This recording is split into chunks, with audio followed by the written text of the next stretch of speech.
नमस्कार व्यूअर्स, मैं हूं अमीश देवगन और आप देख रहे हैं देश का नंबर 1 न्यूज चैनल और देश का नंबर 1 डिबेट शो, या फिर कहें तो सबसे ज्यादा देखे जाने वाला कार्यक्रम न्यूज चैनल पर बन गया है आर पार। बिहार के मुजफ्फरपुर में से पूरे देश को झकझोर देने वाली एक तस्वीर सामने आई है। आज सबसे पहले मैं आपको यह तस्वीर दिखाता हूं क्योंकि यह तस्वीर शर्मनाक मजहबी सोच का जीता जागता सबूत टेलीविजन स्क्रीन पर है।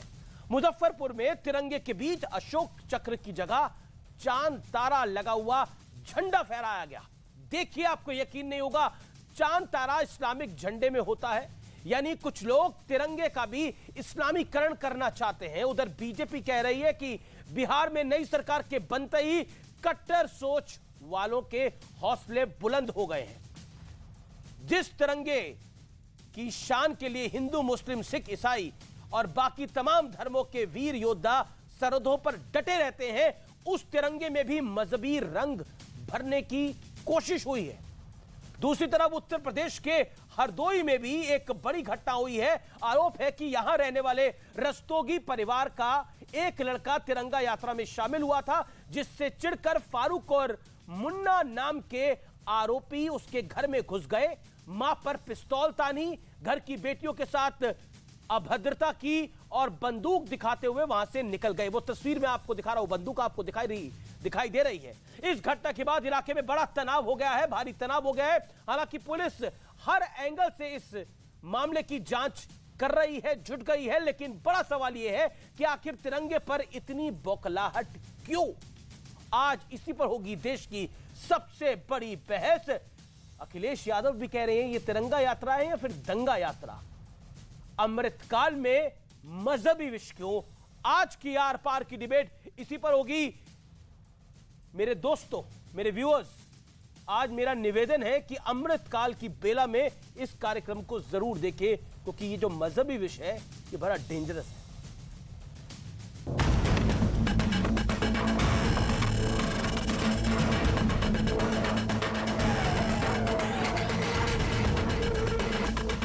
ये उस बेशरम मानसिकता का जीता जागता सबूत है जिसे राष्ट्रीय ध्वज में भी मजहबी रंग पसंद है। तस्वीरें बिहार के मुजफ्फरपुर की हैं, जहां तिरंगे के बीच अशोक चक्र की जगह चांद तारा लगा हुआ झंडा फहराया गया। सोशल मीडिया पर वीडियो वायरल होने के बाद हड़कंप मच गया। नियम संगत कार्रवाई की है। यह इस बात को दर्शाता है कि बिहार अब किस रास्ते पर चल पड़ा है। नीतीश जी इस तरह के गठबंधन से बिहार को कहां ले जाना चाहते हैं। अब जरा उत्तर प्रदेश में हरदोई के मोहल्ला इमाम चौक की ये तस्वीर भी देख लीजिए। आरोप है कि फारूक और मुन्ना नाम के आरोपी बंदूक लेकर सिद्धेश्वरी रस्तोगी के घर में घुस गए, उनकी बेटी के साथ अभद्रता की और बंदूक दिखाते हुए फरार हो गए। रस्तोगी परिवार का दावा है कि उनका बेटा तिरंगा यात्रा में शामिल हुआ था, जिसके चलते फारूक और मुन्ना चढ़ गए थे। कुछ विराद नहीं हुआ, सिर्फ झंडा के वजह से। जो मेरा बेटा झंडा फहरा है उसी विराद है और कोई विराद नहीं है कि तेरा लड़का हिंदुस्तानी बनता है, झंडा फहराएगा। दूसरी तरफ ये भी कहा जा रहा है कि ये विवाद तेज रफ्तार से बाइक चलाने को लेकर शुरू हुआ। सावधान करना चाहता हूँ, ये भारतीय जनता पार्टी तिरंगा के साथ दंगा भी फैला सकती है। तो अल्पसंख्यक भाई पहले से अपने अपने घरों पर तिरंगा लगा लेंगे, क्योंकि कुछ शरारती तत्वों ने प्लानिंग की है कि इस झंडा लगाने के दौरान अल्पसंख्यक बस्तियों में वो अपने कुछ गुर्गे भेजकर झंडे को नोच कर जमीन में फेंकेंगे, पैर से कुचलेंगे और हमारे अल्पसंख्यक भाइयों को बदनाम करेंगे। लेकिन आज सबसे बड़ा सवाल ये है कि आखिर तिरंगे को भी धर्म के चश्मे से क्यों देखा जा रहा है। इसी पर होगी देश की सबसे बड़ी बहस। अमृतकाल में मजहबी विष क्यों? आप देख रहे हैं आर पार, और आर पार के सुप्रसिद्ध विश्लेषण का वक्त हो चला है, जिस विश्लेषण को आप बड़े चाव से देखते हैं। तिरंगे पर सियासी और मजहबी विष का विश्लेषण। आज एक एक करके मैं आपको फैक्ट बताऊंगा। मुजफ्फरपुर बिहार, अशोक चक्र की जगह चांद तारे वाला तिरंगा फहराया गया। इस्लामिक झंडे में चांद तारे का इस्तेमाल होता है, भारत के झंडे में अशोक चक्र का इस्तेमाल होता है, चांद तारे का इस्तेमाल नहीं होता। सबसे पहला विषय। दूसरा विषय, हरदोई में तिरंगा यात्रा निकालने पर एक परिवार को टारगेट करने का आरोप है। तमंचा लेकर यह तमंचाधारी, बंदूक लेकर यह तमंचाधारी पहुंचता है घर में, धमकाता है, बेटियों को धमकाता है और कहता है कैसे गया तू तिरंगा यात्रा के अंदर। जो परिवार आप बीती अपनी बता रहा है, उसकी मां की बाइट मैंने आपको सुनाई। अखिलेश यादव, पूर्व सीएम उत्तर प्रदेश, समाजवादी पार्टी के इकलौते और कद्दावर नेता, बीजेपी वालों से अनुरोध है कि तिरंगा यात्रा को दंगा यात्रा ना बनाए। यह अनुरोध किया जा रहा है या विरोध किया जा रहा है, या चेताया जा रहा है कि तिरंगा यात्रा में दंगा भी हो सकता है। यह सोचने वाली बात है। कांग्रेस तिरंगे के नाम पर बीजेपी ढोंग कर रही है। स्वामी प्रसाद मौर्य, एक और बड़े नेता, समाजवादी पार्टी के पूर्व मंत्री हैं, ये कहते हैं अल्पसंख्यक भाई तिरंगा अभियान से सावधान रहे, तिरंगे के नाम पर साजिश रची जा रही है। मैं सवाल पूछता हूं, किसने कहा इन्होंने अल्पसंख्यक समाज को शक के घेरे में क्यों लिया?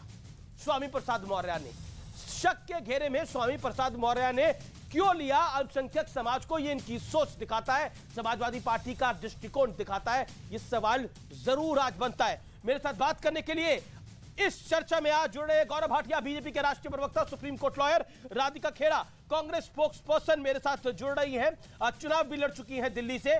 मेरे साथ शोहेब जुमई है, जाने माने मुस्लिम चिंतक डॉक्टर शोहेब जुमई, उनका अभिनंदन है। अजीज खान है, प्रवक्ता समाजवादी पार्टी के, उनका अभिनंदन है। अजीज खान, आज सवाल पहला आपसे है। आपके वरिष्ठ नेता नंबर 1 स्वामी प्रसाद मौर्य, अल्पसंख्यक भाई तिरंगा अभियान से सावधान रहे, तिरंगे के नाम पर साजिश रची जा रही है, क्यों कहा इन्होंने? सबूत क्या है आपके पास? क्यों कहा आपने ये बयान? 40 सेकंड। देखिए अमीश भाई, जो माननीय स्वामी प्रसाद मौर्य जी ने कहा, मैं कहना चाहता हूं कि देखिए इसमें सत्यता है और बड़े स्तर की सत्यता है। प्लीज बताइए। क्योंकि बीजेपी की यह परिपाटी रही है कि देखिए वो इस मुल्क को में अमन और शांति नहीं चाहती है। वो चाहती है मुल्क जो है, ये मुल्क के लोग हमेशा कुछ ना कुछ विवादों में रहें। हिंदू और मुसलमान भाइयों में वो ना इत्तेफाकी चाहती है, क्योंकि अपने कारनामों को छिपाना चाहती है। मैं आपको 40 सेकंड का वक्त और दे दूंगा। अभी 35 सेकंड हुए थे, आपके 5 सेकंड बचे थे। मैं 50 सेकंड आपको और दे दूंगा। तिरंगे में हिंदू मुसलमान कैसे आया? बीजेपी तिरंगे में हिंदू मुसलमान कहां लेके आई? इसका सबूत दीजिए। गौरव भाटिया को मैं यहां टिकने नहीं दूंगा। अगर सबूत नहीं दे पाएंगे तो फिर गड़बड़ हो जाएगा। सबूत दीजिए। बीजेपी ने तिरंगा में कहां, आपने कहां देखा बीजेपी तिरंगे के अंदर हिंदू मुसलमान कर रही है? बताइए आप मुझे, सबूत दीजिए, ऐसे नहीं। जी अजीज भाई, सर आप जी सर। कासगंज में 2018 में क्या हुआ? कासगंज में 2018 में क्या हुआ? चंदन की हत्या के दौरान ही दंगा हुआ। चंदन की हत्या हुई। बीजेपी की मंशा, की हत्या के बाद दंगा हुआ। मंशा ठीक नहीं है। चंदन की हत्या के बाद बवाल हुआ। चंदन को मारा गया। मेरी बात सुनिए, हम उसका सम्मान करते हैं। सुनिए ना मेरी बात। किसका सम्मान करते हैं? मरने का सम्मान करते हैं? सम्मान करते हैं। किसका सम्मान करते हैं? होना चाहिए मरने का। तिरंगा यात्रा निकलना चाहिए। अरे सुनिए ना अमीर जी, अरे भाई आप बोलने नहीं दे रहे। मुसीबत इस बात की है, बात नहीं कंप्लीट करने दे रहे। मैं कह रहा हूं तिरंगा यात्रा निकलना चाहिए, क्योंकि तिरंगा का हम सम्मान करते हैं। आज हमारा मुल्क 75 वर्ष पूरा कर चुका है। हमें फक्र है, गर्व है कि हम इस मुल्क में रह रहे हैं और इस मुल्क को आजाद हुए। मजहबी रंग क्यों दे रहे हैं इस गर्व के साथ? मुझे फक्र है, लेकिन सवाल इस बात का है कि जो आज बीजेपी की परिपाटी है, बीजेपी की जो विचारधारा है, वो नहीं चाहती है कि अमन और चैन इस मुल्क में रहे। इस मुल्क में हमेशा वो चाहती है दंगा और फसाद हमेशा तिरंगे से दंगा फसाद हो जाएगा। कहीं ना कहीं बहाना है। अरे तिरंगा फहराने जाते हैं सेना के जवान, तिरंगे पे लिपट के आते हैं सेना के जवान। जब हम जीतते हैं तो तिरंगा लहराता है। कॉमनवेल्थ गेम्स में जब हम मेडल जीतते हैं तब तिरंगा लहराता है। आप तिरंगे की बात दंगे के साथ कर रहे हैं। और इस अमृतकाल के अंदर मजहबी विष क्यों? मैं आपसे को फिर 20 सेकंड देता हूं। मुझे बताइए इसमें धार्मिक एंगल कैसे आया? कैसे आया? आपने बोला अल्पसंख्यक समाज अपने घरों में तिरंगा लगा ले। आपको क्यों लगता है कि अल्पसंख्यक समाज तिरंगा नहीं लगाएगा? फिर आप कहते हैं बीजेपी हिंदू मुसलमान। किसने कहा अल्पसंख्यक समाज तिरंगा नहीं लगाएगा? अल्पसंख्यक समाज इस मुल्क में स्वामी प्रसाद मौर्य ने कहा करता है। और अल्पसंख्यक समाज से ज्यादा देशभक्त कौन है? इस मुल्क में देशभक्त अल्पसंख्यक तो समाज से किसने ज्यादा कौन है? किसने इस किया? मुल्क की आजादी में 52,000 आदमी ने अपनी कुर्बानी दी। तो आप ये डर क्यों फैला रहे हैं फिर? इस मुल्क को आजाद कराने में उनका बहुत बड़ा अहम रोल तो था। आपके नेता डर क्यों फैला रहे हैं फिर? ये निशान खड़ा कर सकते हैं। मैं गौरव भाटिया का रुख करता हूं। गौरव भाटिया एक सेकंड। गौरव भाटिया एक सेकंड। अब आपने अपने वक्त को लिया। गौरव भाटिया 30 सेकंड में पहला जवाब आप दीजिएगा। 30 सेकंड, 1 सेकंड रुक जाइए। गौरव, आपने मुझे सबूत अभी तक कुछ नहीं दिया। अगर आप 50 मिनट में भी सबूत दे देंगे, अगले 50 मिनट में भी, आप यकीन मानिए मैं गौरव भाटिया को एक्सपोज कर दूंगा। सबूत तैयार रखिए आप। वो वकील है, सबूत की मर्यादा को समझते होंगे। लेकिन गौरव भाटिया, एक बात बताइए, ये तिरंगा यात्रा में भी धार्मिक चश्मा होता है क्या? बीजेपी का ये एंगल है? 30 सेकंड में जवाब गौरव भाटिया इसका, फिर मैं दूसरे सवाल के साथ आ रहा हूं। अमीर जी, देखिए, ऐसा लगता है कि ज्योमेट्री में बहुत अच्छे थे ये लोग, चाहे वो कांग्रेस पार्टी हो चाहे समाजवादी पार्टी हो। केवल तुष्टीकरण की राजनीति करनी है। कौन कौन से एंगल आए हैं देखिए। एक धार्मिक एंगल आया, अभी बिहार में सरकार बदले 1 दिन नहीं हुआ, वहां पे तिरंगे का चक्र बदल के और वहां पे चांद सितारे आ गए। उसके बाद पार्टी एंगल आ गया। जैसे जब हम कहते हैं अमृत महोत्सव मनाएंगे 75वां। गौरव भाटिया, मैंने आपसे एक सवाल पूछा, क्या बीजेपी इसको हिंदू मुसलमान करना चाहती थी? मैं उसी का उत्तर दे रहा हूं, थोड़ा सा धैर्य रखिए। हाँ या ना? अमीर जी, मैं फिर आपसे दूसरा सवाल पूछ रहा हूं। हाँ या ना? तीसरा एंगल, हाँ या ना? हाँ। तो मैं आपके प्रश्न का उत्तर दे देता हूं। देखिए, ये धार्मिक ग्रंथ तो पढ़ते हैं, संविधान नहीं। संविधान का अनुच्छेद 51 का क्या कहता है? हर नागरिक का कर्तव्य है, अमीर जी, कर्तव्य, मूल कर्तव्य, कि वो जो राष्ट्र ध्वज है उसका सम्मान करे। और हर घर अफजल देने वाले घबराए हुए हैं क्योंकि हर घर तिरंगा पहुंच रहा है। आप याद करिए, अफजल गुरु के लिए क्या कहा था कितने अफजल मारोगे हर घर से अफजल निकलेगा। आज मोदी जी कह रहे हैं हर घर में तिरंगा लगेगा, और यही इनको कह रहे हैं। लेकिन अखिलेश कह रहे हैं, मेरा अगला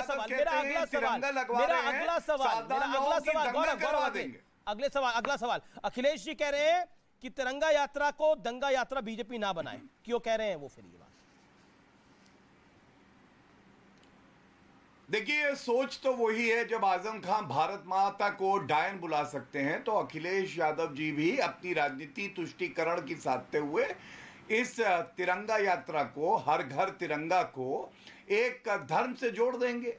वो कहेंगे भाई ये तो तुष्टीकरण है, ये तो आप जो है माइनॉरिटीज को अटैक कर रहे हैं। जो बात आप कह रहे हैं ये इनका भय दिखाता है जो इन्हें तिरंगे से लगता है। इनको अफजल गुरु से डर नहीं लगता, याकूब मेमन से डर नहीं लगता, इनको तिरंगे से डर लगता है। नीचे जी, मैं अब अजीज खान आपका रुख करता हूं। अजीज खान, माननीय अखिलेश यादव पूर्व मुख्यमंत्री, 10 सेकंड आप 50 सेकंड लीजिएगा मेरे गुरु। रुकिए ना, रुकिए, आप 50 सेकंड लीजिएगा, कोई आपको मना नहीं कर रहा। आप मुझे बताइए, अखिलेश जी ने ऐसा क्यों बोला? सिद्धार्थनाथ सिंह जो बीजेपी के पूर्व मंत्री हैं और मौजूदा विधायक हैं, उन्होंने बोला अखिलेश जी आप तो फॉर्मर सीएम हैं, आप दंगे की बात कर रहे हैं।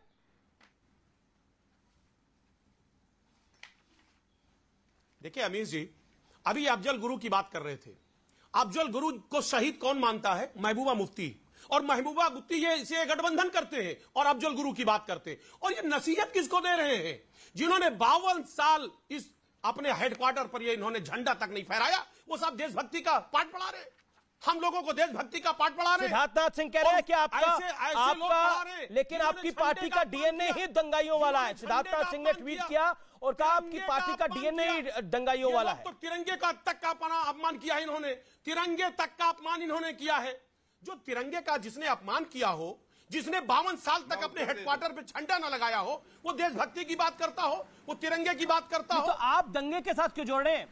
देखिए अजीज खान, आपके नेता ने, आपके एक नेता ने जोड़ा हो तो बात है। मुझे बताने दीजिए, दोनों बड़े नेता ने, आपके दोनों बड़े नेता ने, अखिलेश जी ने और स्वामी प्रसाद मौर्य जी ने भी इसको दंगे और अल्पसंख्यक के साथ क्यों जोड़ा? 10 सेकंड में इसका जवाब दे दीजिए ना, फिर मैं कहानी को आगे बढ़ाता हूं। बिल्कुल कैसे? सही जोड़ा। कैसे? अमीर जी बिल्कुल सही जोड़ा। तो कोई और लहरा रहा है वहां पर। सोच ऐसी है, लगातार इसी सोच के तहत ये 2 सीटों से 350 तक पहुंची है, इसी सोच के साथ, और यही करके नफरत का बीज बोया इसने। ये नफरत की मशीन है बीजेपी, क्योंकि इसने नफरत पैदा किया है इस मुल्क में, और नफरत पैदा करके आज 2 सीटों से यहां तक पहुंची है। नफरत कैसे? इसलिए कहा। आप बताइए, तिरंगे के अंदर को जो चांद तारे दिखा रहा है वो नफरत कर रहा है, या जो अशोक चक्र की बात कर रहा है वो नफरत कर रहा है? इस मुल्क में नफरत पैदा करना चाहते हैं। गौरव भाटिया, तिरंगे में जो चांद तारे दिखा रहा है वो नफरत पैदा कर रहा है, जो अशोक चक्र दिखा रहा है वो नफरत पैदा कर रहा है, जो तमंचा दिखा रहा है तिरंगा यात्रा को निकालने वाले पर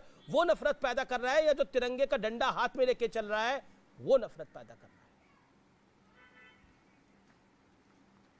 है? देखिए अमीश जी, प्रत्यक्ष को प्रमाण की जरूरत नहीं होती। हम 2 सीटों से 303 सीटें पहुंच गए, जनता का आशीर्वाद मिला, भारतीयता हमारे रोम रोम में है, और किसी के रोम रोम में केवल रोम है, ये बात अलग है, लेकिन हम गलत हैं। और ये 40 सीटें लोकसभा में आती थी, 3 सीटों पे रह गए हैं तुष्टीकरण और सांप्रदायिक राजनीति करके। आजम खां की भैंसों को पुलिस ढूंढने भेजते हैं, दंगे हुए मुजफ्फरनगर में। मैं चुनौती आपके कार्यक्रम में दे रहा हूं, इनको ये भी नहीं पता है नवीन जिंदल का केस है, 2003 से पहले कोई भी अपने दफ्तर में, कार्यालय में तिरंगा नहीं फहरा सकता था। लेकिन ये तस्वीर दिखा दूं, लाल चौक पर श्री नरेंद्र मोदी जी हैं, उन्होंने कहा था कोई माइका लाल रोक नहीं सकता है तिरंगा फहराने से श्रीनगर लाल चौक में। आप मुलायम सिंह यादव और अखिलेश यादव की तस्वीर दिखाइए, 1992 में आपकी पार्टी बनी, 1992 से लेकर 2003 के बीच में। गौरव भाटिया क्या बात कर रहे हैं? आपने चैलेंज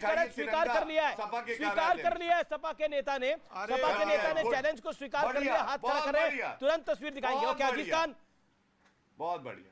ओके अजीज खान दिखाइए तस्वीर, दिखाइए, दिखा देंगे। अमीर जी, ये शायद इसके बारे, अरे सुनिए ना अमीर जी, तस्वीर दिखा रहे हैं गौरव भाटिया ये नहीं बताएंगे जो इनका मुखपत्र ऑर्गेनाइजर सुनिए ना, वो भी मैं दिखा दूंगा, अभी मैं गूगल से ढूंढ के दिखा दूंगा। सुनिए मेरी बात, अरे तस्वीर दिखाइए, चुनौती स्वीकार करिए। कहा गया कि स्वीकार करिए, बहुत अच्छे लेख भी आते हैं, पढ़ा करिए कभी कभार। 3 रंग अशुभ, अरे ऑर्गेनाइजर पे क्यों जा रहे हैं? रंग को स्वीकार न करता हो, तिरंगे के रंग को स्वीकार न करता हो, वो तिरंगे के तो स्वीकार करेगा। अब तिरंगे की बात ये करते हैं जिन्होंने तिरंगे को हमेशा तिरस्कृत किया, तिरंगे का हमेशा अपमान किया।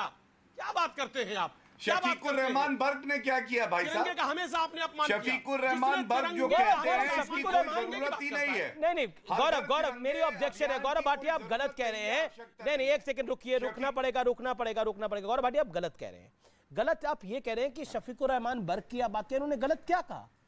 क्या गलत कहा? संविधान में थोड़ी लिखा है कोई झंडा फहराएगा। संविधान में थोड़ी लिखा है कि आपको अपने माँ बाप के चरण स्पष्ट करने हैं, आपको अपने माँ बाप का सम्मान करना है। संविधान में लिखा है, संविधान में ये लीजिए, संविधान में लिखा है अनुच्छेद 51 का।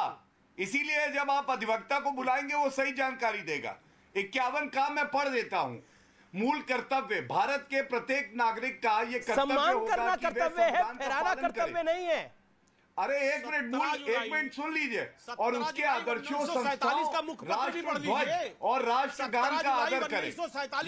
ठीक है। ओके बीजेपी के प्रवक्ता ने बोला कि हमारे तो रोम रोम में तिरंगा है। रोम वालों के रोम रोम में क्या है हमें क्या पता। गौरव भाटिया ने बोला। राधिका खेरा आप कह रहे हैं कि बीजेपी ढोंग कर रही है तिरंगे के नाम पर, लेकिन अखिलेश जी कह रहे हैं कि दंगा यात्रा निकाल रहे हैं तिरंगा यात्रा की जगह। और जहां आपकी सरकार बनी वहां तिरंगे में भी चांद तारे दिखने लगे लोगों को। ऐसा क्यों बिहार में? जी अमीश जी, आपको मेरी आवाज मिल रही है? बिल्कुल मैडम। सबसे पहले तो भाई बहन के इस पावन पर्व रक्षाबंधन की आप सके सभी व्यूअर्स को और यहाँ पे बैठे सभी लोगों को बहुत बहुत शुभकामनाएं। अब यहाँ पे मैं सुन रही थी पिछले 14 मिनट से बहुत चर्चाएं हो रही थी। भाजपा के प्रवक्ता ने लाल चौक पे तिरंगा फहराने की बात करी। शुरुआत कश्मीर से ही करते हैं।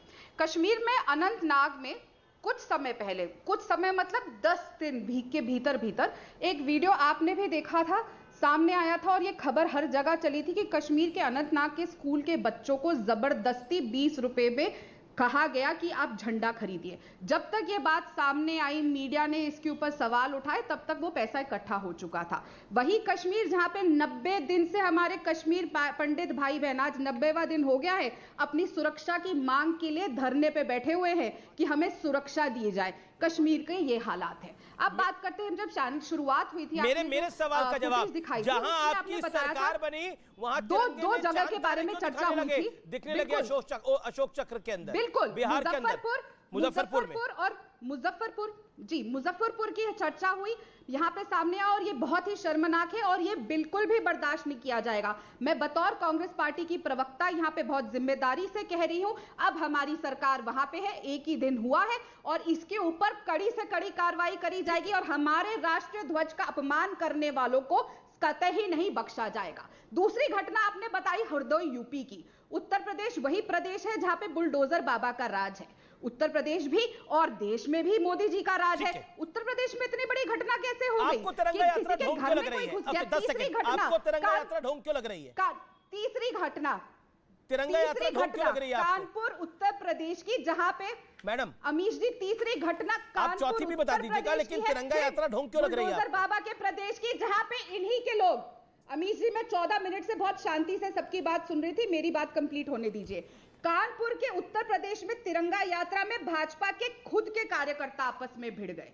ये क्या हो रहा है? और सब छोड़िए, हरियाणा इनका एक और शासित प्रदेश है, वहां पे तो गरीबों, क्योंकि ये लोग, इनके प्रवक्ता आके हर चैनल में जोर जोर से चिल्ला के कह के जाते हैं हमने मुफ्त राशन दिया, और राशन को लेके लोगों तक खाना पहुंचाने को लेके किस ऐंठ के साथ इनके नेताओं ने और मंत्रियों ने लोकसभा में भाषण दिया था, सबने सुना था। और आपने क्या किया? गरीब आदमी जिसके पास पैसे नहीं है उसे बोला पहले 20 रुपए का झंडा खरीदो फिर राशन देंगे, और जो नहीं खरीद पाया उसका 5 किलो राशन आपने काट लिया। गौरव भाटिया जवाब, गौरव भाटिया जवाब होता है, ये सम्मान करवा रहे हैं। रोटी जरूरी है, तिरंगे की क्या बात है? देखिए मैं दो तस्वीरें दिखाता हूं और दोनों पार्टियों का असली चरित्र सामने आ जाएगा। हाँ मैं बता रहा हूं, एक मिनट। देखिए मैंने दिखाया नरेंद्र मोदी जी तिरंगे के साथ लाल चौक पे, कोई माइका लाल नहीं है जो रोक सके। और ये दूसरी तस्वीर है, ये किसकी है? देखिए जरा, ये राहुल गांधी हैं, ये राहुल गांधी हैं, तो अपने राहुल भैया। ये किसके साथ है? देखिए, हाँ ये चीन के साथ एक करार कर रहे हैं और साइन करके अभी तक ये नहीं बताया है कि ये चीन के साथ खड़े हैं कि भारत के साथ खड़े हैं। इन्होंने बात कश्मीर की करी तो कश्मीर पे ही बात कर लेते हैं। अनुच्छेद 370 तो टेम्पररी था, स्थायी था। आपने तो कहा था कि घिसते घिसते घिस जाएगा, जवाहरलाल नेहरू जी ने घिसा नहीं पाया, नरेंद्र मोदी जी आए, हटा के दिखा दिया। और किसने पीओके दिया है बताइए? किसकी सरकार थी? 1 इंच आप वापस नहीं ला पाए। और आज हर भारतीय जानता है कि बालाकोट एयर स्ट्राइक और सर्जिकल स्ट्राइक घुस के ठोका है तो नरेंद्र मोदी जी ने। मैं तो आपसे यह पूछना चाहता हूं, ये आप ही की पार्टी में है ना, नासिर हुसैन सांसद हैं, इन्होंने कहा है कि कोई आवश्यकता ही नहीं है, हर घर तिरंगा जो अभियान चल रहा है। राशिद अलवी आप ही की पार्टी में है ना मैडम, मेरी बहन है आप, आज राखी का पर्व है, आप ही की पार्टी में। इन्होंने कहा है जबरदस्ती नहीं करनी चाहिए, तिरंगा घर में लगाने के लिए किसी के साथ जबरदस्ती करने की क्या आवश्यकता? Reply to Gaurav Bhatia. Amish ji 10 second में मैं फिर बोलूंगी। बहुत अच्छी बात है, आपने सब कुछ किया, फिर भी चीन हमारे देश के अंदर है, आपकी सारी बातें इनकी मान लेते हैं, जो ये कह रहे हैं। आज गौरव जी आपकी सारी बात सब मानते हैं, बस आप मुझे बता दीजिए अनंतनाग में बच्चों को जबरदस्ती सारी बातें मानी जा रही, तिरंगा क्यों खरीदवाया गया? मैं कंप्लीट कर लूं, आपने कहा मैं आपकी बहन हूं तो मुझे कंप्लीट करने दीजिए। दूसरी बात ये बता दीजिए क्यों गरीबों का राशन उनको जबरदस्ती क्यों? आप लोग अगर देश की जनता को मुफ्त में हमारा तिरंगा नहीं पहुंचा सकते गरीब को, हमें कहिए, नवीन जिंदल जी से कहिए, वो आपकी नवीन जिंदल जी साहब से कहिए, वो हरियाणा क्या पूरे देश में फ्री तिरंगा भिजवा देंगे। इतनी तकलीफें हमें बताइए, कांग्रेस पार्टी का वर्कर अपने हाथों से झंडा बना के हर घर में पहुंचा देगा। झंडा कोई फ्री की कमोडिटी नहीं है, झंडे की कद्र और सम्मान होना बड़ा आवश्यक है। मैं फिर पूछ रहा हूं, मैं कह रहा हूं ढोंग क्या है? मेरा पॉइंट ये है, ढोंग क्या है? तिरंगे में ढोंग क्या है? तिरंगा यात्रा में ढोंग क्या है? मुझे उम्मीद नहीं थी, when I do this debate I am pained. मुझे बहुत दुख हो रहा है जब मैं डिबेट कर रहा हूं कि एक तरफ तिरंगे में चांद तारे लगे हुए हैं, एक तरफ तमंचा दिखाया जा रहा है, दूसरी तरफ एक नेता कह रहा है ये दंगा यात्रा है, तिरंगा यात्रा तो नहीं है। अरे कोई निकाले तिरंगा यात्रा, कांग्रेस निकाले या बीजेपी निकाले या सपा निकाले या बसपा निकाले या कोई निकाले, तिरंगा यात्रा तो तिरंगा यात्रा है, वहां पे झंडा सबसे ऊपर होता है, बाकी सब पीछे होते हैं। लेकिन हम तिरंगे को लेकर भी ये बोल रहे हैं कि नहीं, तिरंगा यात्रा नहीं होनी चाहिए। तिरंगा यात्रा से दंगा हो रहा है। मुजफ्फरनगर में जब दंगे हुए थे, तिरंगा यात्रा की वजह से दंगे हुए थे क्या? भागलपुर के दंगे हुए थे, तिरंगे की वजह से दंगे हुए थे क्या? दंगों का इतिहास बताऊं, 84 के दंगे हुए थे, तिरंगे की वजह से दंगे हुए थे क्या? गोधरा में ट्रेन जलाई गई थी, तिरंगे की वजह से ट्रेन जलाई गई थी क्या? पॉइंट ये नहीं है, पॉइंट ये नहीं है। पॉइंट ये है कि इस अमृत काल में कुछ सियासी लोग विष क्यों डालने की कोशिश कर रहे हैं। मैं शिवम त्यागी आपका रुख करता हूं, 30 सेकंड के अंदर आपसे जानना चाहता हूं मैं, क्या आपको लगता है ये जो तिरंगा आपने लपेटा भी हुआ है अपने ऊपर, गमछा डाला हुआ है इसका, एक बात बताइए, इसमें चांद तारे भी होने चाहिए? मैं पहले तो एक चीज कहना चाहूंगा अमीश जी कि जिनकी निष्ठा हो खूनी साइकिल और खूनी पंजा, उनको कहां भाएगा तिरंगा। और I want mince my words, एक दंगाई ही तिरंगे को झंडे, मतलब एक दंगाई ही तिरंगे को दंगे से बराबरी कर सकता है, एक दंगाई ही। अदरवाइज तिरंगे का दंगे से कोई लेना देना नहीं है। और एक सीधी बात मैं आपसे कहना चाहता हूं, आपने कहा कि तिरंगे को लेकर राजनीति, तमाम चीजें गौरव जी ने बता दी कि किस किस ने तिरंगा यात्रा के बारे में क्या कहा। आप मुझे एक चीज बताइए, तिरंगे की बात करें, कह रहे आप कह दीजिए हम सब जगह भिजवा देंगे तिरंगा, पूरे देश में भिजवा देंगे तिरंगा। अरे अपने ही देश में तिरंगे को पूरे तरीके से स्थापित करने के लिए आपके पास 58 साल देश रहा, आप कश्मीर में नहीं लगवा पाए तिरंगा और आज कह रहे हैं कि हम सब जगह भिजवा देंगे। मैं ब्रेक के लिए रुक रहा हूं, मैं राधिका खेड़ा से भी जवाब लूंगा, शोएब जवाई आपके पास भी आऊंगा। आप देख रहे हैं देश की सबसे ज्यादा देखे जाने वाली डिबेट आर पार।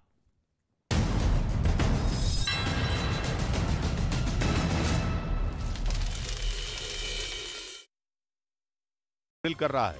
रही बात अमेरिका की, तो अमेरिका के जासूसी विमान ब्लू बैटल जोन यानी साउथ चाइना सी में पहुंच चुके हैं और चीन को यही बात बर्दाश्त नहीं हो रही। उसने अमेरिका को चेतावनी दी कि वो जल्द से जल्द अपनी गलती सुधार ले और अगर ऐसा नहीं हुआ तो इसका खमियाजा ताइवान को भुगतना पड़ेगा, क्योंकि वो ताइवान की अलगाववादी नीतियों को नहीं मानता और जरूरत पड़ने पर उस पर जबरदस्ती कब्जा कर सकता है। यानी चीन आर या पार के मूड में है। उसने ताइवान के साथ खड़े देशों से बोल दिया है कि उसे ताइवान चाहिए तो चाहिए, फिर चाहे इसके लिए उसे किसी भी हद तक क्यों न जाना पड़े। यानी चीन ने बता दिया है कि ताइवान पर कब्जा करने के लिए वो मिसाइलें हों या परमाणु बम, कुछ भी दाग सकता है। और यही वजह है कि अमेरिका की नजर चीन की हरकत पर है। खबर है कि चीन अमेरिका की खुफिया एजेंसी CIA के रडार पर भी है। इससे पहले CIA का फोकस अलकायदा और दूसरे आतंकी संगठनों पर था, लेकिन खबर है कि अब CIA का फोकस चीन पर शिफ्ट हो चुका है, क्योंकि समंदर में राज करने का सपना देख रहा ड्रैगन लगातार अमेरिका से उलझ रहा है। ताइवान का मुद्दा तो इतना तूल पकड़ चुका है कि लग रहा है कि समंदर में कभी भी जंग छिड़ जाएगी। माना जा रहा है कि इसी वजह से अमेरिका की खुफिया एजेंसी CIA की चीन पर नजर है। पिछले साल अमेरिका की सेना जब अफगानिस्तान से गई थी, तब से CIA वहां नजर रख रहा था, लेकिन खबर है कि अब CIA अपने संसाधनों का इस्तेमाल चीन की चालों को पकड़ने में करेगी। खबर है कि अमेरिका में CIA के अधिकारियों की एक बैठक हुई, जिसमें कहा गया कि अब भी उनकी प्राथमिकता आतंकी संगठन ही रहेंगे, लेकिन वो अपने पैसे और संसाधनों को चीन से निपटने में भी लगाएगी। मतलब ये कि अमेरिका चीन को ऐसा कोई मौका नहीं देना चाहता जिससे वो ताइवान पर कब्जा करे। यही वजह रही कि उसकी सेना और खुफिया एजेंसी दोनों चीन के खिलाफ मोर्चा खोल चुकी हैं। एक दिन पहले ही खबर आई थी कि अमेरिका के 7 जासूसी विमान ताइवान के आसपास पहुंच चुके हैं। जो ताइवान के खिलाफ रची जा रही चीन की हर साजिश की पल पल की जानकारी बाइडेन तक पहुंचा रहे हैं। एक रिपोर्ट में दावा किया गया कि अमेरिका के बोइंग RC-135S समेत 7 विमान ताइवान के उत्तर, पूर्व और दक्षिण में तैनात हैं। बोइंग विमानों की खासियत होती है उनकी जासूसी करने वाली तकनीक। यही नहीं, ये विमान अपनी तरफ आ रही मिसाइलों को पहचान सकते हैं, उन्हें वहीं जैम कर सकते हैं। चीन की एक एजेंसी ने दावा किया कि अमेरिका के ये जासूसी विमान ताइवान की सीमा के आसपास चक्कर काट रहे हैं। यानी चीन को भी खबर है कि अमेरिका उस पर नजर रख रहा है, लेकिन CIA की एंट्री चीन को चक्रव्यूह में फंसा सकती है। हाल ही में जिस तरह से अमेरिका ने एक ड्रोन अटैक में अलकायदा चीफ का काम तमाम किया, उसके बाद तो चीन को CIA से और ज्यादा डरने की जरूरत है, क्योंकि अब केवल समंदर में ही नहीं बल्कि चीन के अंदर भी अमेरिका की नजर रहेगी। इस बीच इंडो पैसिफिक रीजन में चीन की घेरेबंदी के लिए अमेरिका का प्लान कामयाब होता दिख रहा है।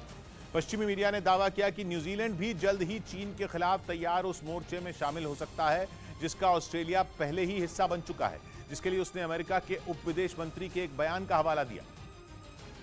मतलब ये कि ऑस्ट्रेलिया, अमेरिका और ब्रिटेन की तिकड़ी पहले ही शी जिनपिंग को चित करने के लिए तैयारियों में जुटी थी और अब इसमें उन्हें न्यूजीलैंड का भी साथ मिल जाएगा। असल में चीन इंडो पैसिफिक रीजन में लगातार अपने पैर पसार रहा है। वो ताइवान की वजह से पहले ही अमेरिका से दुश्मनी मोल ले चुका है। उसे ताइवान भी चाहिए और इंडो पैसिफिक रीजन में बादशाहत भी, जिसके लिए वो कुछ भी करने को तैयार है। ऐसे में अमेरिका ने भी कमर कस ली और पिछले साल सितंबर में चीन से निपटने के लिए उसने ऑस्ट्रेलिया और यूके के साथ मिलकर ऑकस संधि की थी, जिसके तहत ब्रिटेन और अमेरिका ने ऑस्ट्रेलिया को कम से कम 8 परमाणु पनडुब्बियां देने का वादा किया था, जिस पर चीन पहले ही बौखलाया हुआ था। और अब न्यूजीलैंड के भी इस समझौते में शामिल होने की खबर ने उसकी टेंशन बढ़ा दी,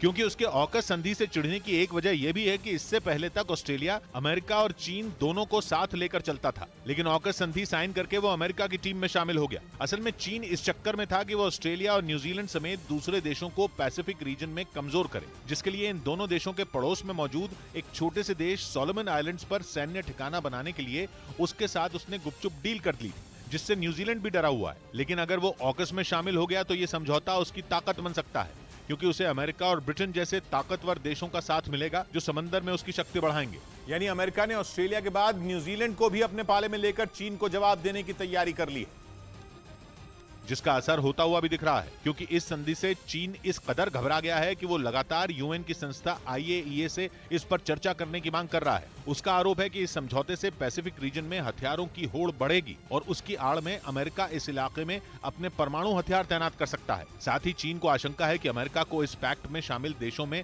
अपना मिलिट्री इंफ्रास्ट्रक्चर तैयार करने का मौका मिल जाएगा, और होता भी कुछ ऐसा ही दिख रहा है, क्योंकि इस संधि के होने के बाद अमेरिका ऑस्ट्रेलिया के साथ मिलकर बेहद ताकतवर हाइपरसोनिक मिसाइल बनाने का ऐलान कर चुका है।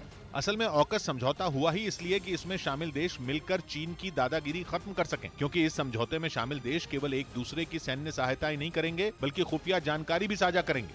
उधर यूक्रेन में अपने कब्जे वाले इलाकों को रूस के नक्शे में मिलाने के पुतिन के प्लान को बड़ा झटका लगा है, क्योंकि 2014 से उसके कब्जे वाले क्राइमिया से धमाकों की जो तस्वीरें आई उनने पुतिन की परेशानी बढ़ा दी। और सोशल मीडिया पर तेजी से वायरल हो रही इन तस्वीरों में क्राइमिया में रूस के एयरबेस पर एक के बाद एक कई धमाके होते नजर आए।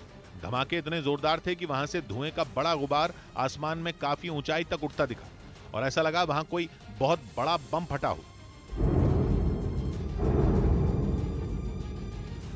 रूस के रक्षा मंत्रालय ने भी इन धमाकों की पुष्टि की, लेकिन इसे अपने एयरबेस पर हमला मानने से इनकार कर दिया, जबकि पश्चिमी मीडिया ने दावा किया कि धमाके एयरबेस पर मौजूद रूस के हथियारों और गोला बारूद के गोदाम में हुए। शुरुआत में से यूक्रेन की सेना की ओर से बड़ा हमला बताया गया और दावा किया गया कि इस हमले में रूस के एयरबेस को भारी नुकसान पहुंचा। हालांकि बाद में यूक्रेन ने इन धमाकों के पीछे अपना हाथ होने से इनकार कर दिया और इसे वहां मौजूद विद्रोहियों की करतूत बताने की कोशिश की। असल में रूस ने 2014 में क्राइमिया पर कब्जा किया था और दावा है कि इस साल फरवरी में उसने यूक्रेन पर हमला शुरू करते वक्त वहां मौजूद अपने इस एयरबेस को लॉन्च पैड के तौर पर इस्तेमाल किया था। वेलकम बैक, आप देख रहे हैं आर पार। मैंने आपको बताया इस समय की बड़ी खबर यह है क्योंकि अखिलेश यादव ने, समाजवादी पार्टी ने तिरंगा यात्रा को लेकर दंगा यात्रा बोला है, तो बीजेपी का इस पर जबरदस्त रिएक्शन आ रहा है। मैंने आपको बताया कि किस तरह से बीजेपी रिएक्ट कर रही है। सिद्धार्थनाथ सिंह ने कहा है कि अखिलेश जी आप स्वयं मुख्यमंत्री रह चुके हैं, दंगा और नोकझोंक में आपको अंतर समझ आता होगा। तिरंगा यात्रा को दंगा कहना बेहद दुर्भाग्यपूर्ण है, लेकिन आपकी पार्टी का डीएनए खुद दंगाइयों का हो तो हर चीज दंगा ही दिखती है। तिरंगा यात्रा तो तिरंगा ही होती है, सम्मान तिरंगे का ही होता है। पलटवार किया है बीजेपी ने। डिप्टी सीएम केशव मौर्य भी बोले हैं लगातार कि अखिलेश जी के मन में क्या है वो साफ कर दें, और इस पर बीजेपी बड़ा ही अग्रेसिव है जो समाजवादी पार्टी ने लाइन ली है। मैं इसका सीधा रिएक्शन लेता हूं शोएब जमई से। शोएब जमई, तिरंगे को दंगे के साथ जोड़ना, तिरंगे को मजहबी झंडे के साथ जोड़ना क्या जायज है? शोएब जमई। देखिए अमीश जी, तिरंगा झंडा हमारे देश की सिर्फ शान ही नहीं है, बल्कि तिरंगा झंडे के पीछे इतिहास में अंग्रेजों के खिलाफ जो एक लड़ाई लड़ी गई उसका एक पूरा एक स्ट्रगल है।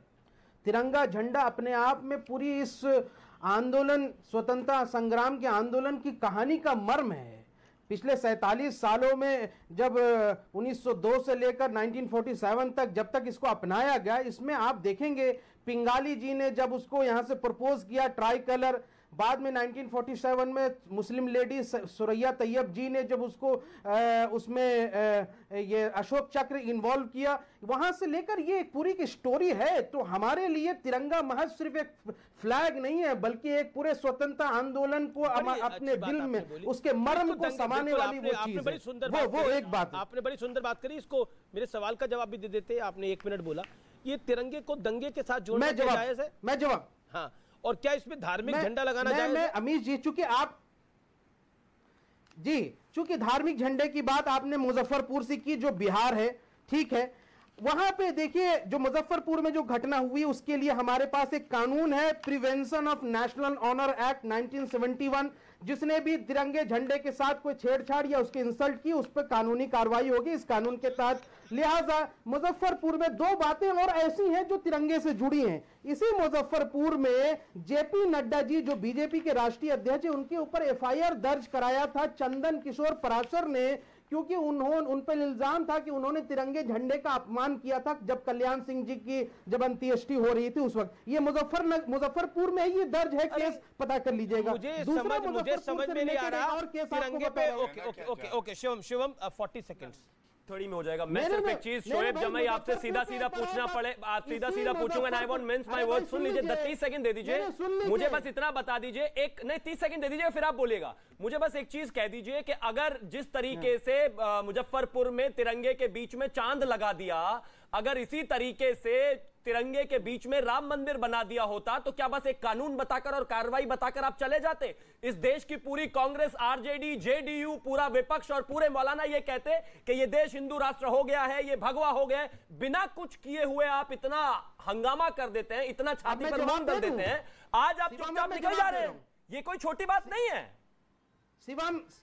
शिवम मैं जवाब दे रहा हूं। शिवम मैं जवाब दे रहा हूं मेरे भाई।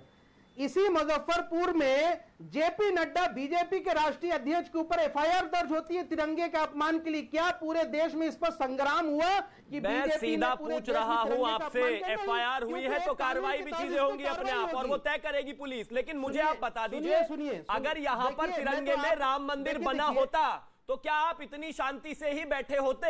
अपनी सीट से 2-2 फीट ऊपर उछल रहे होते आप, ये कहते हुए कि ये देखिए हिंदू राष्ट्र बन गया। ये उस पर जवाब नहीं दे रहे हैं आप। ये क्या कह रहे हैं कि आप अपनी सीट से 2 फीट ऊपर उछल जाते हैं? क्योंकि बर्दाश्त नहीं होता ना राम मंदिर। अमीश जी बोलने दीजिए भाई। अरे भाई बहुत देर के बाद आपने मौका दिया, प्लीज बोलने दीजिए। बोलिए तो कैसे चलेगा अमीश भाई? देखिए अच्छा, फिर ये आपने बड़ी सुंदर बातें बोली, फिर आप कंडेम करिए ना कि ये जो कहा जा रहा है तिरंगे की वजह से दंगा हो रहा है, और जो स्वामी प्रसाद मौर्य कह रहे हैं कि अल्पसंख्यक भाई अपने घरों पे तिरंगा लगा ले, नहीं तो बीजेपी वाले कुछ गड़बड़ कर देंगे। पहले क्यों आप बोलिए, गलत कह रहे हैं? पहले तो ये आपको शक की निगाह से क्यों देखते हैं? पहले तो मैं एक अच्छी बात, आप अच्छी बातें ही करते हैं हमेशा। पहली बात तो मैं एक अच्छी सवाल का जवाब दे दीजिए मेरा 30 सेकंड के अंदर। जी जवाब दे रहा हूं। इसी मुजफ्फरपुर के खादी ग्राम उद्योग में 400 तिरंगे झंडे यहां से बन के जाएंगे और कश्मीर के वादियों में मुजफ्फरपुर के बने हुए अच्छी बात है। मेरे सवाल का जवाब दीजिए। फहरा जाएंगे। आप आज बिहार और मुजफ्फरपुर को इसलिए टारगेट कर रहे हैं क्योंकि सरकार बदल गई, रातों रात बीजेपी की सरकार बदल गई। आप विपक्ष समाज की बात कर रहे हैं।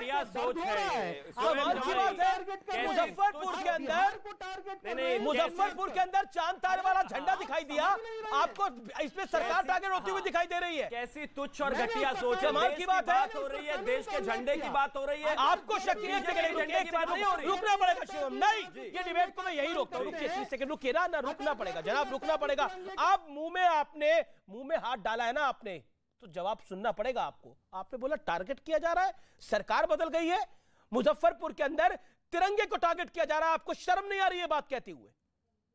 मुजफ्फरपुर में मेरे तिरंगे को, हमारे तिरंगे को टारगेट किया जा रहा है, उसमें चांद तारे लगा दिए गए, उस पर आप एक लाइन नहीं बोल रहे। एक लाइन बोल रहे कार्रवाई होगी तो हो जाएगा। सरकार की आपको चिंता हो रही है, आपको सरकार की चिंता है, मुझे तिरंगे की चिंता है, मुझे मां भारती की चिंता है, लेकिन आपको सरकार की चिंता है। फर्क यह है। पॉइंट नंबर 2 सुनिए। मैंने आपसे सवाल पूछा कि आप पर शक कर रहे हैं स्वामी प्रसाद मौर्य, आप पर शक कर रहे हैं स्वामी प्रसाद मौर्य। जवाब क्या है आपका? क्या जवाब है आपका? मुझे तो लग रहा है कि बहुत दर्द महसूस हो रहा है, बर्नआउट की बिक्री भी बढ़ गई। नहीं एक सेकंड, आप पता नहीं किस तरह की भाषा का आप इस्तेमाल करते हैं। एक सेकंड किस तरह की भाषा का आप इस्तेमाल करते हैं? अरे भाई मैंने कहा जेपी नड्डा के ऊपर भी एफआईआर है इसी तिरंगे के अपमान का, तो उसको कानून 1971 prevention of national honour act के तहत सजा मिलेगी। इसी कानून के तहत स्वामी प्रसाद मौर्य आपकी आपकी इज्जत उतार रहा है, उस पर आप कुछ नहीं बोल पा रहे। इसमें बुरी बात क्या है? पता नहीं क्यों इतना परेशान है आप। स्वामी प्रसाद मौर्य कह रहा है कि शक है उनको आप पर। स्वामी प्रसाद मौर्य ने बोला मुझे उनको शक है आप पे।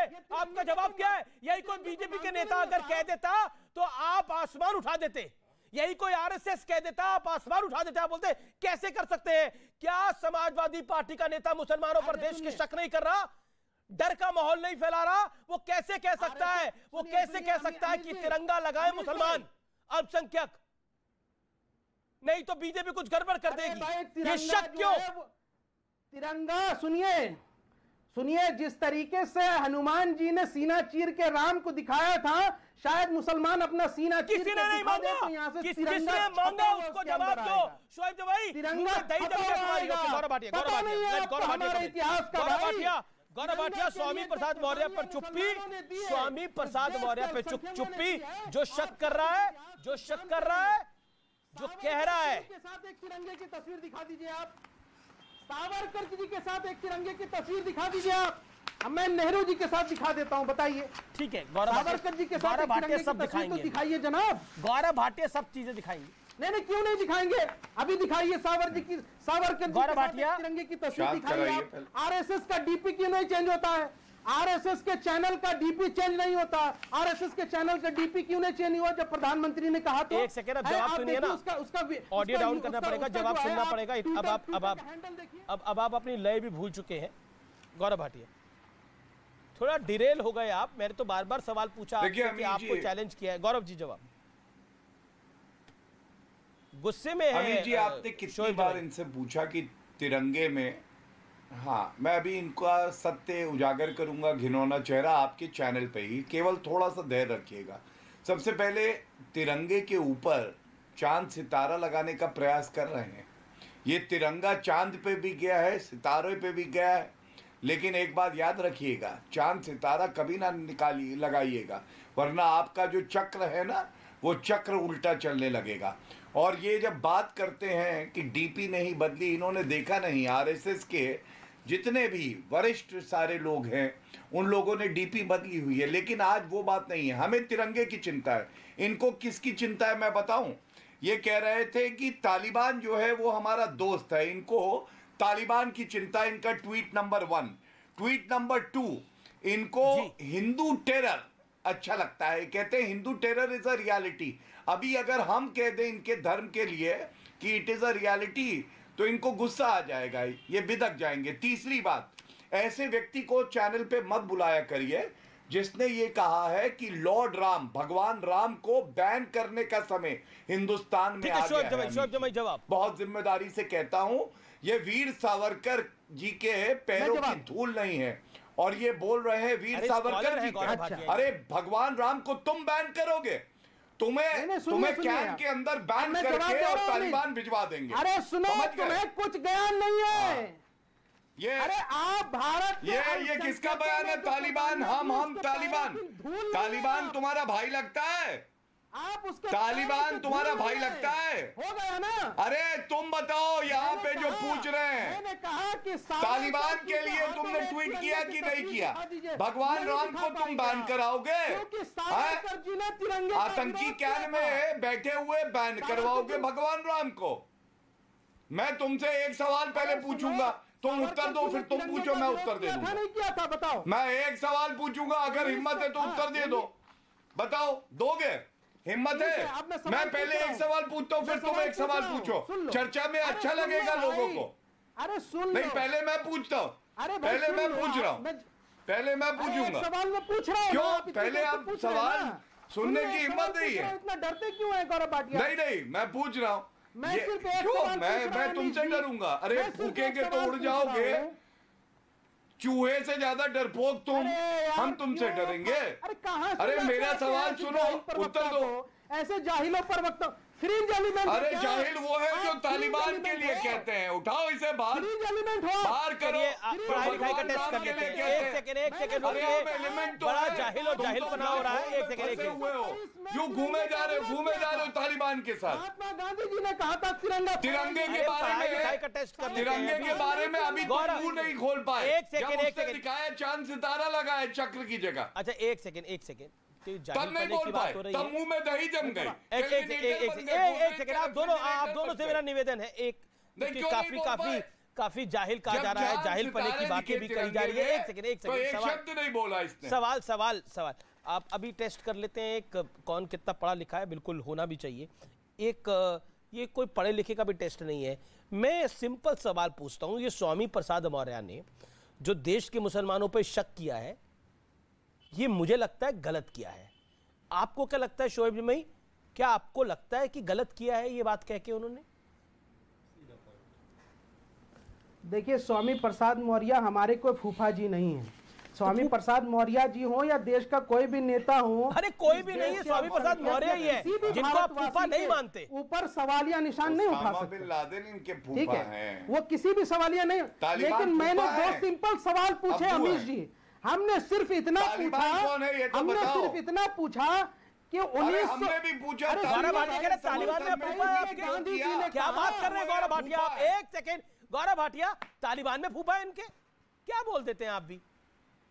अरे ये खुद इन्होंने लिखा है अभी जी, मैं तो प्रमाण लेके आया। अरे गोडसे के भतीजे सुनिए, शोएब जमाल छोटे से भतीजे इतनी बात सुनिए आप।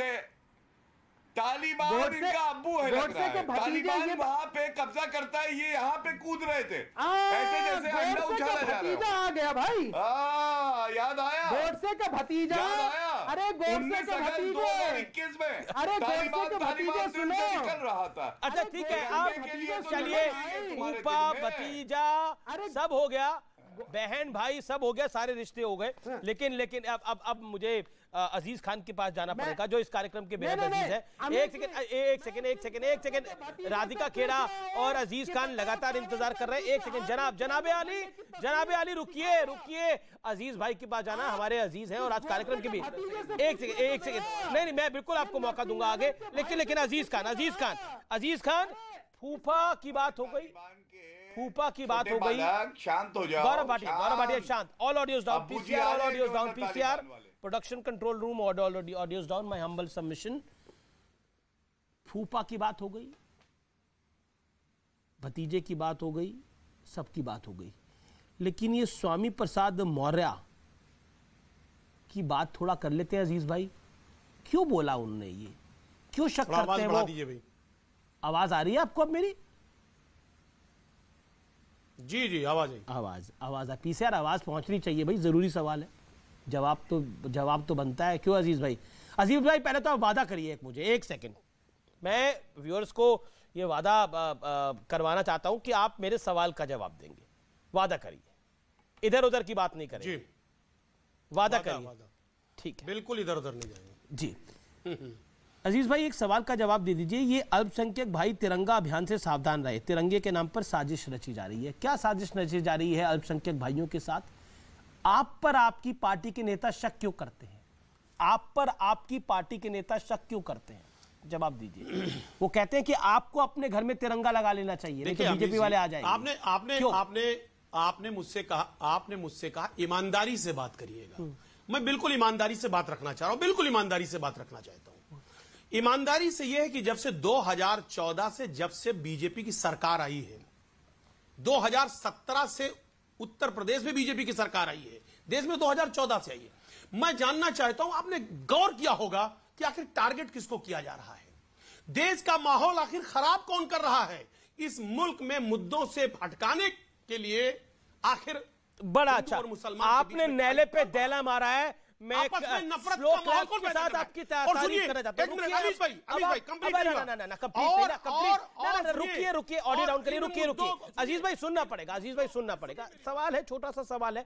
आपने बड़ा अच्छा पॉइंट रखा, क्योंकि मैं आपकी तारीफ करना चाहता हूं। आपने बोला ये सब कुछ 2014 के बाद से हो रहा है और बीजेपी सब कुछ कर रही है। ये स्वामी प्रसाद मौर्य सपा में है या बीजेपी में है? इसका जवाब दे दीजिए अभी। कौन है, किसके साथ है? मैं वही कह रहा हूँ, किसके साथ है? मैं वही कह रहा हूँ, किसके साथ है? मैं उसी मुद्दे पे आ रहा हूँ। हाँ, किसके साथ? मुद्दा क्या है, किसके साथ है? समाजवादी पार्टी के साथ है। समाज तो फिर वो फिर बीजेपी को क्यों जिंदा करना चाह रहे हैं ये बोलकर? चूंकि अरे सुनिए ना मेरी बात, अरे सर सुन नहीं रहे आप?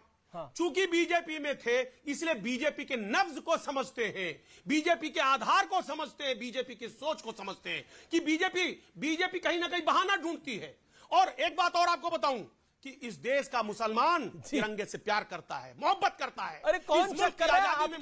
आपकी पार्टी के नेता शक कर रहे हैं। मैंने कार्यक्रम में बोला था मुसलमानों की देशभक्ति पर एक पैसे का शक नहीं है, लेकिन मुसलमानों की रहनुमाई जिन पार्टियों ने करी है, जिन नेताओं ने करी है, उन्होंने हमेशा उनको लेट डाउन किया है। और आप कह रहे हैं स्वामी प्रसाद मौर्य को बीजेपी के बारे में पता है। एक सेकेंड गौरव अखिलेश जी को भी बीजेपी के बारे में ज्यादा पता होगा, वो तो कभी शायद बीजेपी में रहे नहीं है, उनको भी लग रहा है ऐसा। अखिलेश जी तो बीजेपी में नहीं रहे हैं ना, उनको क्यों लग रहा है दंगा यात्रा? भाई 10 सेकंड मुझे 10 सेकंड ले लीजिए महाराज। 10 सेकंड जी 10 सेकंड। सर देखिए, अभी शोएब जमाई ने एक सवाल उठाया था कि आरएसएस के किसी भी नेता, आरएसएस के किसी भी शख्स ने डीपी नहीं चेंज किया। माननीय मोदी जी ने के आह्वान पे गौरव भाटिया के भी अभी हम देख रहे थे। ओके, शिवम त्यागी कुछ कहना चाहते हैं? गौरव भाटिया, शिवम त्यागी 30 सेकंड, राधिका जी जूम करके दिखाया जाए। मोहन भागवत जी, ठीक है, राधिका एक चीज आपको कहना चाहता हूं, सबसे पहले मैं एक चीज कहना चाहता हूं शोएब जमाई को कि आपकी इतनी औकात नहीं है, इतनी हैसियत नहीं है कि आप यहां वीर सावरकर जी की देशभक्ति पर सवाल उठाएं। तुम्हारी उतनी उम्र नहीं है जिससे ज्यादा उनको सजा मिली थी। 2 बार मरना पड़ेगा आपको उनके बराबर होने के लिए, क्योंकि 2 जिंदगियों की तो उनकी सजा हुई थी अंग्रेजों द्वारा, तो तुमसे सर्टिफिकेट तो कम से कम नहीं चाहिए। दूसरी बात, इन्होंने कहा कि किस तरीके से झंडे की डीपी नहीं है। गौरव भाटिया जी ने पहले ही कहा कि ज्यादातर नेताओं की डीपी चेंज है। और तीसरी बात, संघ के बारे में जानने के लिए संघ की शाखा में जाना पड़ता है। संघ नहीं सर, 10 सेकंड और दीजिए। जिस दिन संघ की शाखा में चले जाओगे ना, देशभक्ति और झंडे के अलावा कुछ दिखाई नहीं देगा। 50-50 साल से जाने वाले लोग कहते हैं वहां पर भगवा भी लगता है और तिरंगा भी लगता है। अरे वो डांस कर रहे हैं, गाड़ी वाड़ी चला रहे हैं, क्या हो गया? कौन? अरे शोएब जमाई जी क्या हो गया? गाड़ी चलाकर कहां जा रहे हैं? संघ की शाखा जा रहे हैं क्या झंडा देखने? 15 अगस्त को संघ की शाखा में आ जाना शोएब जमाई। हो गया है। एक मुस्लिम राष्ट्रीय मंच नाम की एक जगह है, वहां पर आपको झंडा लहराता हुआ दिखाई दे जाएगा। ठीक है, शाखा जाना पड़ता है संघ को समझने के लिए। एक सेकंड राधिका खेड़ा जी के पास जाना पड़ेगा। राधिका खेड़ा जी, ये आप सब लोग शक क्यों कर रहे हैं तिरंगा यात्रा पर? स्वामी प्रसाद मौर्य कर रहे हैं, अखिलेश जी कर रहे हैं, राहुल जी कर रहे हैं, क्यों शक कर रहे हैं? मैं 3 चीजें बोलना चाहूंगी। 45 मिनट से बहुत शांति से सुन रही हूँ, उम्मीद करती हूँ मेरे बीच में कोई नहीं बोलेगा। शुरुआत करते हैं। गौरव जी ने जिस तरीके से कहा कि संघ के बड़े बड़े नेताओं ने और सबने अपनी डीपी बदल ली है। 7:40 पे मोहन भागवत जी, ये क्या है? संघ के सर संघ चालक। जहां तक मेरी समझ कहती है, सर संघ चालक वो होते हैं जो हेड होते हैं संघ के। जी बिल्कुल, शायद यही होते हैं। गौरव जी को ज्यादा पता होगा सर संघ चालक क्या होते हैं। सॉरी, मेरा फोन का कैमरा बंद हो गया। ये उनकी 7:40 की स्क्रीनशॉट है। कहीं तिरंगा दूर दूर तक नजर नहीं आ रहा।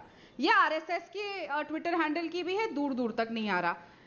प्रधानमंत्री नरेंद्र भाई मोदी जी संघ के प्रचारक रहे हैं, लेकिन वो संघ के सर संघ चालक से डीपी नहीं बदलवा पाए। खैर, अपनी अपनी मर्जी, शायद उनके दिल में तिरंगा नहीं है, वो जाने। अब तिरंगा यात्रा के बारे में राधिका जी, मेरे सवाल का जवाब, क्या स्वामी प्रसाद मौर्य ने सही कहा या गलत कहा? देखिए, सबसे पहली बात, स्वामी प्रसाद मौर्य ने क्या कहा क्या नहीं कहा उससे मेरा कोई लेना देना नहीं है। मैं सबसे पहली बात ये जानती हूं कि देश का तिरंगा सम्मान किया जाना चाहिए। देश का तिरंगा हमारी आन बान और शान है। और वो तिरंगा यात्रा जो भाजपा ने, अमीश जी, ये तिरंगा यात्रा आपको याद है ना, एक कश्मीर में निकली थी जिसने भाजपा ने निकाली थी। किसके लिए निकाली थी? उसने जिसने एक छोटी बच्ची का रेप किया था, रेपिस्ट के लिए तिरंगा यात्रा निकाली गई थी। किसके द्वारा? भाजपाइयों द्वारा। इस तरीके से देश के तिरंगे का अपमान किसने करना शुरुआत करी?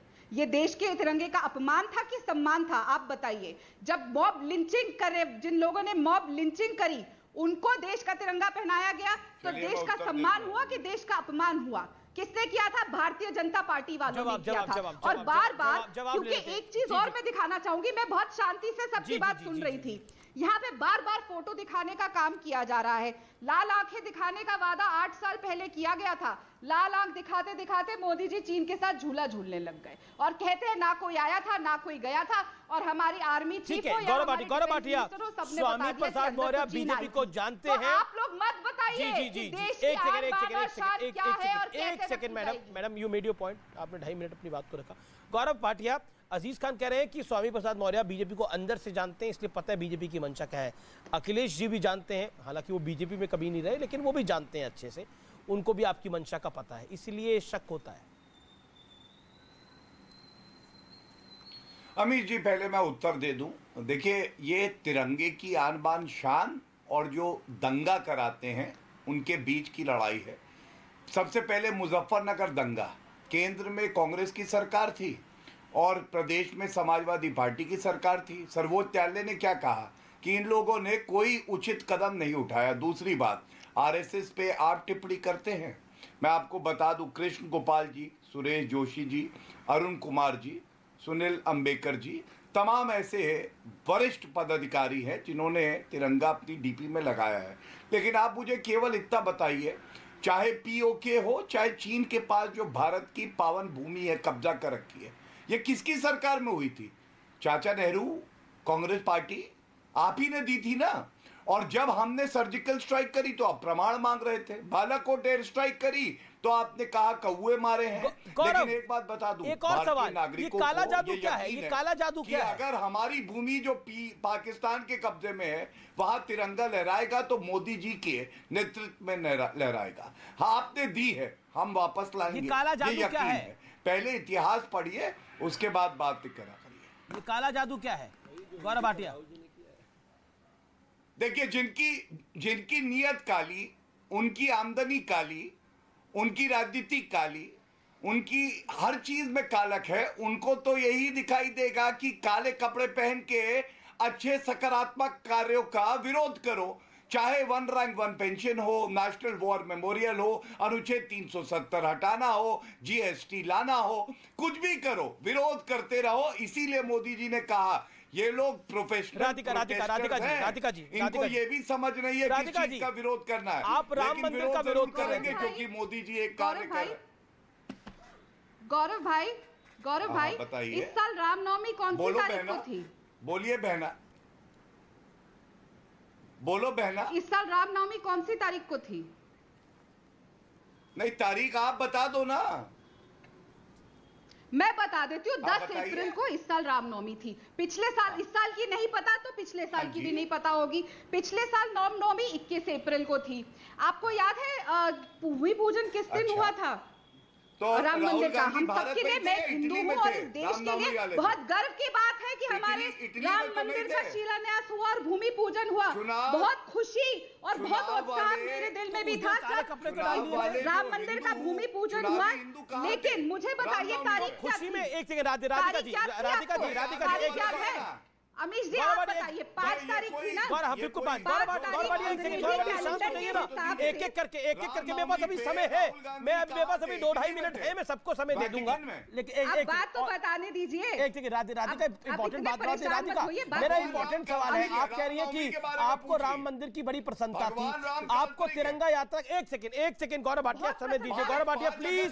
इनको प्रदर्शन करने के लिए काला दिवस, अच्छा 5 अगस्त मिला अमीश जी को। तो दीजिए ना, 5 तारीख की जिस दिन शिलान्यास हुआ। 30 सेकंड में फटाफट मुझे बोलने दीजिए, मैं सबकी बात बहुत आराम से सुनूंगी। अच्छा, नहीं, मेरा सवाल ले लीजिए। आपने गौरव सवाल पूछा। Gaurav you made your point. Okay, all audios down. Okay, Radhika on screen for 20 seconds. Radhika ji, आपको तिरंगा यात्रा की भी खुशी है?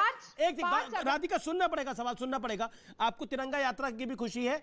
आपको खुशी है कि राम मंदिर का भी शिलान्यास हुआ, आपको सब तमाम चीजों की खुशी है, लेकिन आप एक जगह का विरोध कर रही है काले कपड़े डालकर, तिरंगा यात्रा का विरोध कर रही है, क्यों?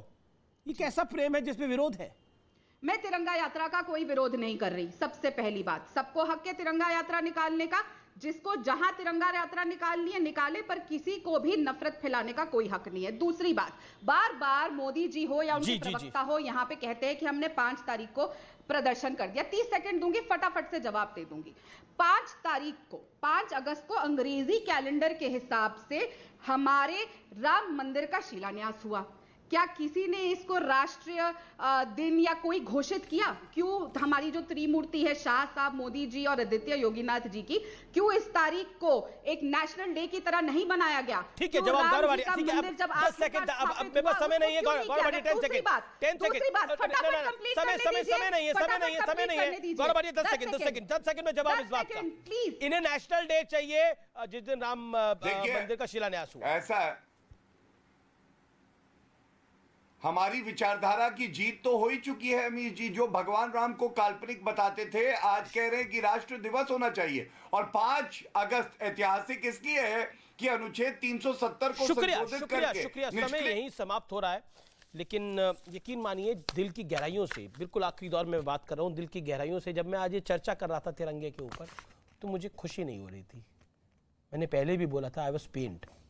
दिल में दर्द इसीलिए है कि कुछ लोग तिरंगे को भी पॉलिटिक्स के साथ जोड़ते हैं, अल्पसंख्यकवाद के साथ जोड़ देते हैं, मजहबी सोच के साथ जोड़ देते हैं, चांद सितारों के साथ जोड़ देते हैं, और फिर कहते हैं कि हमसे सवाल मत पूछा करिए।